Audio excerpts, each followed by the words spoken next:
Is training insurgents in Syria as part of a new push to topple the government of President Bashar al-Assad. Riyadh has teamed up with Jordan, the United Arab Emirates and France in adopting the new policy. This while Pakistani instructors are also involved in the project.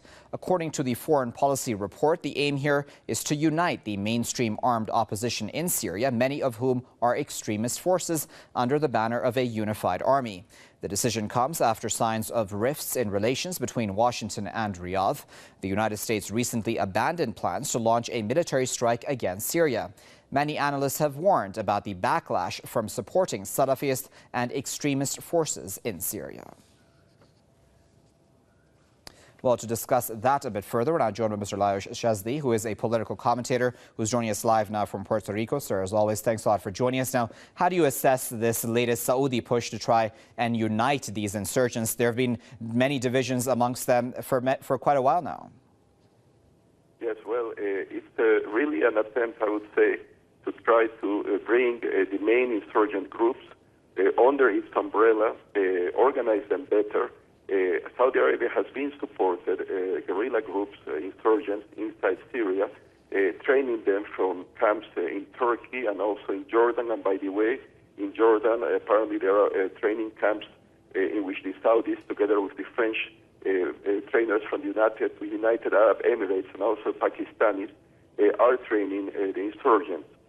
So this idea is a way for Saudi Arabia to try to better control those groups on the field, on the ground, in the field, so that presumably, according to Saudi intentions, they will bring down eventually, defeat militarily the Syrian government in Damascus, and since they will be the winners of the fight, not the exiles in the Syrian National Coalition, which is backed by the United States and other Western countries, those that are on the ground are going to be the ones running Damascus, running Syria, presumably, and Saudi Arabia will be there supporting them from the beginning and after the end, presumably, of the war, through their victory, so that they'll better control them. And that's the idea.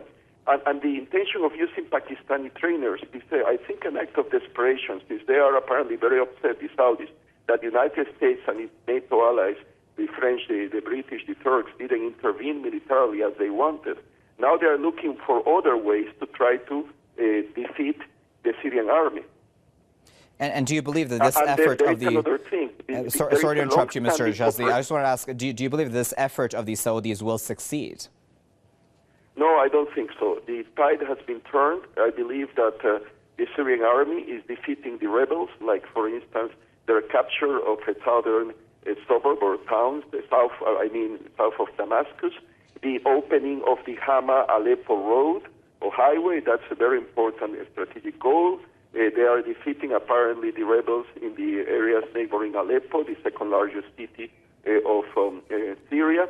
But the Saudis are going to try whatever they can to turn the tide in their favor. And the fact that the Pakistanis are helping them raises the issue of how close is the level of a strategic cooperation between Saudi Arabia and Pakistan. Let us not forget that there are recent reports from the BBC that Pakistan might have nuclear warheads as part of the Pakistani nuclear program funded by Saudi Arabia, ready to be delivered to the Saudis if the Saudis want to. And the Saudis already have Chinese-made CSS-2, the DF-3 or DF-3A, intermediate range ballistic missiles of 2,500 kilometers range to 2,800 kilometer range. That already are the latest site I read. Missile site is pointed towards Israel and towards Iran. So if it pointed towards towards Israel that has nuclear weapons, Iran doesn't have them, that would mean maybe that they already have the nuclear weapons from Pakistan. But that's a speculation, of course. In any case, the fact that they are Pakistani trainers now, it opens perhaps a new phase and a new level of involvement, controlled by Indeed, Pakistan. okay, but I do apologize. I will have to stop you there, sir. But of course, we do, as always, appreciate your insight.